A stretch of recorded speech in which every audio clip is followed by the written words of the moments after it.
Hello, Elite members. I hope all is well with each and every one of you. We've got another AudioCast member update for you. We expect to do these updates, of course, from time to time as needed to update Elite members in lieu of written updates. Now to the topics in this update. Panama Residency.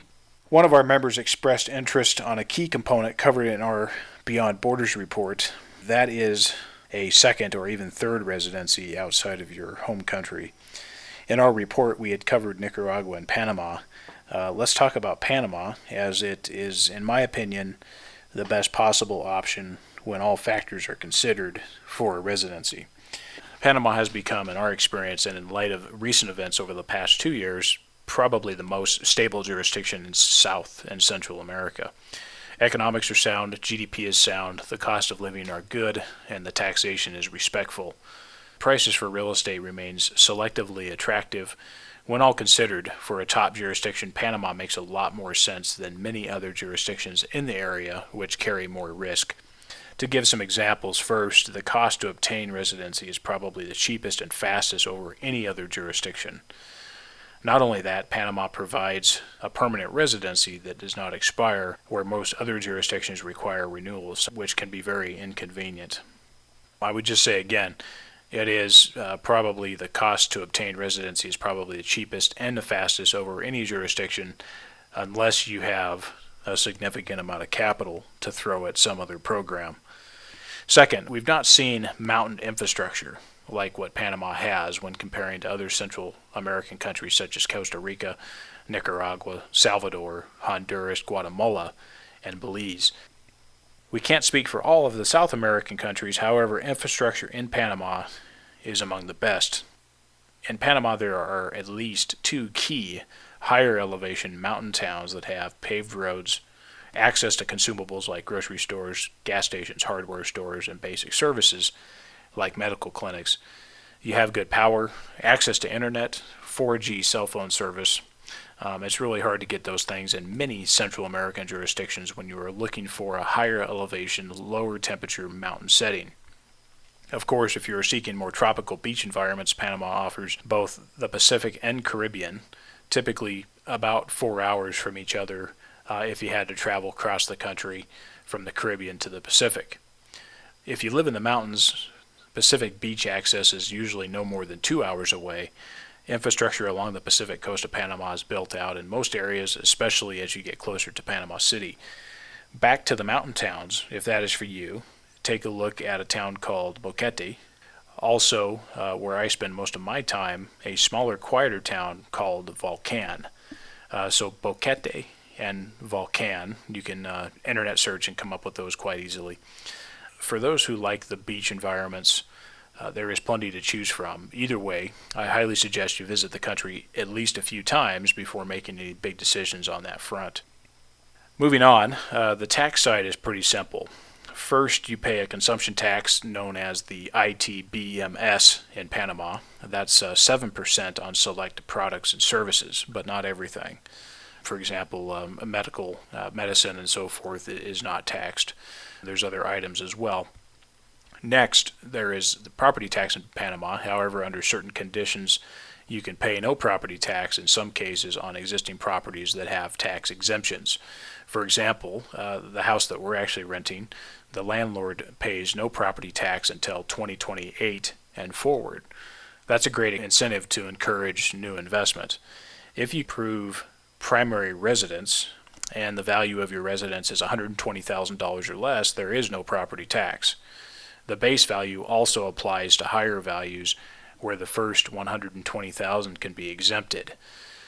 The next property tax brackets based on value are 50, 60, 70, 80, and 100 basis points depending on an official documented valuation. However, it is generally a lot less than what you might pay in late-stage advanced jurisdictions. So for example, in going back to our landlord example, assuming the value of the property is $150,000, that's for the home and land. If it is a primary residence under current law, you'd be on the hook in 2028 for your first annual property tax of 50 basis points on the non-exempted value of $30,000. So the tax would be about $150 per year. Only when the property is sold does the value documented change, and thus the taxable amounts under the current law. Generally, folks can expect to pay property tax less than 1%. However, many of the finer details are not covered here. Regardless, tax rates and calculation methods are very reasonable. Last, there is income tax in Panama. However, it is only levied if you actually generate income from within the country. So if you earn income from sources outside of the country, there are no taxes. Now, we aren't legal or tax professionals, so it's up to you to confirm the information with a professional. The economics of Panama remains to be very sound on the heels of the canal and from arguably the best financial center south of New York that has become Panama City. Now, Panama City is competing with other major metropolitan centers of North and South America. Currency-wise, Panama uses the U.S. dollar in its own form called the Balboa. Nearly all of the currency floating around in the country is from the U.S. Treasury, with the exception of a few coinage pieces that are customized to Panama. This has allowed the country to be more financially sound over neighboring countries in the region, which are mostly on a programmed devaluation against the dollar. Speaking of some costs, a good cell phone plan could cost anywhere from $20 to $45 per month at this time. Most folks can get by very well with a $25 cell phone plan that focuses mostly on internet data, which gets you 50 gigabytes per month. Nearly everything now is with data, and very little conventional text and phone calls is needed.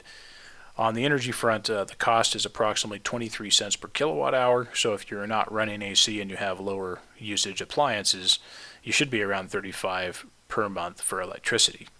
Propane is widely used across the country. The basic 5-gallon tank of propane is $5.65. A tank should run your house, assuming a gas dryer, cooktop oven, and also a hot water heater, for about 2 to 3 weeks. So gas should be around $12 per month. Garbage service shouldn't be much more than $10 to $15 per month. Medical and insurance costs are substantially lower than in a place like the U.S., and services are comparable when you look to private hospitals. A doctor checkup should be somewhere between $40 and $60, while a dental cleaning checkup should not be over $60. Now let's talk about residency details. First, the permanent residency route we are discussing here is the Friendly Nations Visa residency method, which essentially means you must be a citizen of a country listed on Panama's favorites list. So places like the US, Canada, Australia, and parts of Europe will easily be on that list. The other method, of which I know less about, is the retirees pensioner visa status, which we'll get to after this. Both routes are about the same level of effort. The cost will be a little bit different as long as you qualify by obtaining, of course, the proper documentation. Before I forget, we'd point out interested parties who want more information should look to a legal firm called Kramer and Kramer. It's a legal services group based in Panama City. Their website has lots of good information for free. In addition, their service fees are among the most competitive for a firm that specializes in these types of matters for folks in North America, Europe, or Australia. Their website is kramerlaw.com. That is KRAEMERLAW.com. kramerlaw.com. Another useful website, although we're not familiar with the legal services offered, is called Pols Attorneys. That is POLS Attorneys. Their website is Panama-offshore-services.com. That's Panama-offshore-services.com. They have lots of free information also written on their website that is pretty useful and accurate. Up front here, the cost for legal services and government fees should be expected about $10,000 for a married couple and about $13,000 for a family of 4. Next, you'll need at least $5,000 on deposit with a banking institution in Panama. This is done to meet the requirement of having the minimal acceptable funds within a Panama bank and to obtain a letter from the bank stating you have an account with at least $5,000. This deposit needs to stay in place until you have your permanent residency card in your hands. Once the process is complete, you can take your funds back and close out the account if you desire. We'll talk about the bank account opening requirements in a moment. Now, you need to figure in travel costs and accommodations while you apply, and later for when you return to collect your residency card.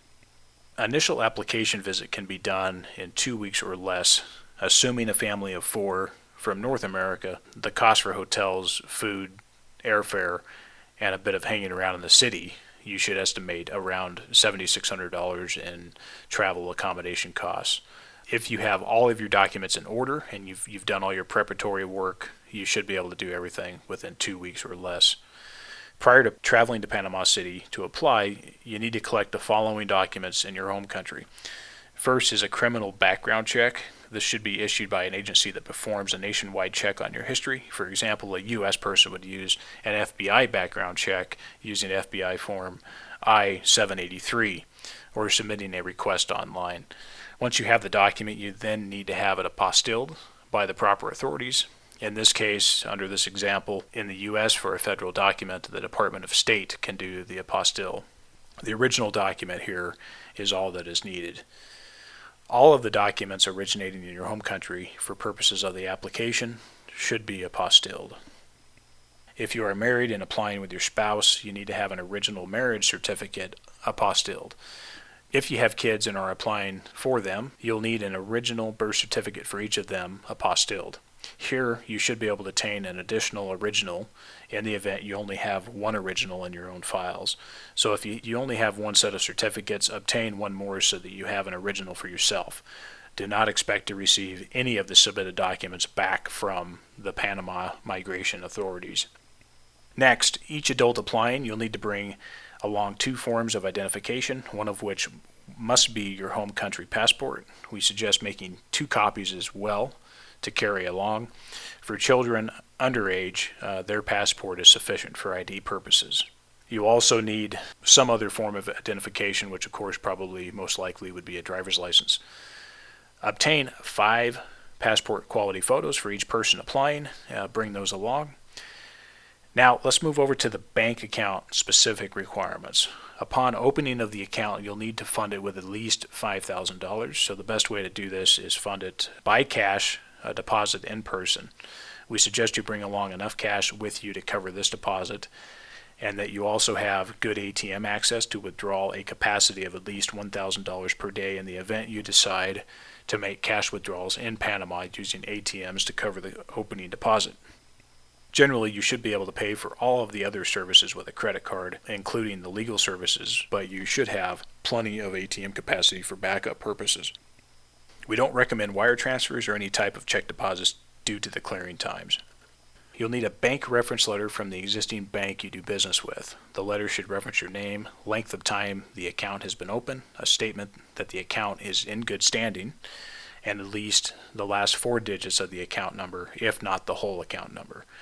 The letter should be signed and notarized. Obtain an original and make a copy. You will need the most recent 3 months of bank statements from your bank.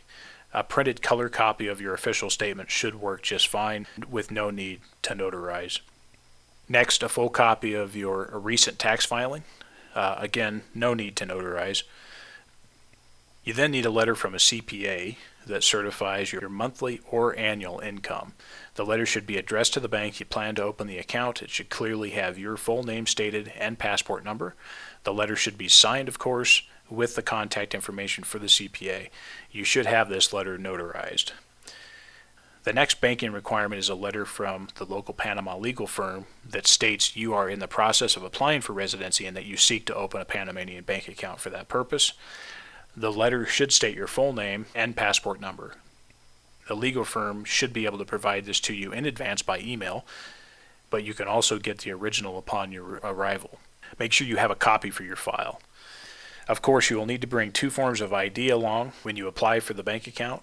There are some banks in Panama, typically the national banks, that will not open an account for foreigners that do not already have the permanent residency. Therefore, it is best to confirm with the banks you are considering before going through the application process. You should identify 2 banks that will accept your application before starting the process. Some banks may also have different deposit requirements, but regardless, make sure your deposit is at least $5,000. Scotiabank in Panama was where I had my best experience in opening an account. You will want to get that process going as soon as possible upon arrival to Panama, as it could take a week to open the account. Once the account is opened, you need to obtain a letter from the bank stating your account number, full name, passport number, and the amount that you have on deposit. The letter should be signed and notarized locally by the bank. All of this should be done with the same person who assisted you in opening the account at the bank. Again, it should take 1 week to get this bank account opened, assuming you already have the prerequisite documents in place. Now let's move back to the permanent residency application. Once you arrive in Panama, the next day you will want to meet with your legal firm to go over your documents confirming all is in order and to sign the application documents that the legal firm has prepared for you in advance to your arrival. The legal firm should have most of the documents prepared in advance to your arrival, and this should be confirmed well in advance. This should include a power of an attorney, a declaration letter, which they will provide, your Panama company setup documents for a limited liability company or an international business company setup, and the actual residency application. This same day, you will want to make the first visit to the migration office to register your intent to apply for residency. This first visit will require that you give all the applicant passports to migration for them to review. You will get the passports back the next day. The legal firm will collect and return your passports. This first visit should be a couple of hours, and all visits to the migration office requires formal dress code, so no shorts and sandals. Make sure you have the proper formal clothing. After the visit, the next few days, your legal firm will be working on the rest of the remaining documents, including the company setup and getting the remaining documents in order. The legal firm should be able to obtain a health certificate for each applicant at this time, but be prepared to take a trip to their known doctor for a physical exam. The letter is $50 to $100 depending on how it is obtained. The letter of health has to be done by a local Panamanian doctor. By the second day in Panama, you should have your bank account documents submitted, and you should be awaiting a decision from the bank. Both your legal firm and you should be working diligently to complete the remaining work needed for the final application submission. Note, you will need an address in Panama for your application. This could be the hotel you're staying at, a friend's address in Panama, or the address of your legal firm. This address will ultimately be on your permanent residency card. The final part of the preparation is where your legal firm will obtain a local cashier's check for your application and repatriation fees to the government. These fees will vary depending on the amount of applicants, but these costs are all included in the total cost scenarios we gave before. Also at this time, the legal firm will obtain the special exit visa for you, since you will likely not be waiting in the country for the process to be completed. This will allow you to leave and return with no penalties. By the end of the first week, you should have nearly everything in order, but perhaps the local bank letter and the final company setup documents. At some point during the second week, you will make the second visit to the migration office to present your completed application. Your legal firm representative will handle all the efforts at the migration office, other than a few occurrences where you will need to present yourself. Once the application is submitted, your photo and signature will be taken for your temporary residency card. Check the temporary card for accuracy. Once you have your temporary residency, it will take approximately 90 days for approval, give or take 1 to 2 months, depending on application volumes. Your next visit to Panama will be to return to the migration office to receive the permanent residency. Plan for at least 3 days of travel costs here for the return trip. At this time, it makes sense to stay in Panama for another week to also apply and to obtain the second ID, which is called the e-cedula, which is the commonly recognized local identification card for foreigners. While not required, it is very useful to have this cedula if you plan on spending time in Panama and if you wish to eventually naturalize. To get this identification, the Panama Migration Office will issue a letter at the same time or within a few days of your permanent residency being received by you. You'll take this letter over to the Tribunal Electoral Office, which issues the local IDs, along with your passport and permanent residency to apply. The fee to apply here is $65 currently.